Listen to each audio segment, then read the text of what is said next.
आपण मंदिरात जातो, देवाला धूप दीप नैवेद्य लावतो, त्याच्या चरणावर फुलं अर्पण करतो आणि आपली इच्छा व्यक्त करतो आणि भगवंताने आपली इच्छा पूर्ण करावी अशी आशा व्यक्त करतो.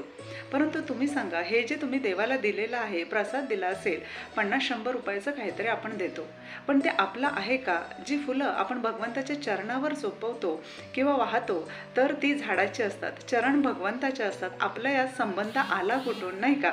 तर बघा, तुम्ही भगवंताला असं काहीतरी अर्पण करा जे तुमचं स्वतःचं असणार आहे.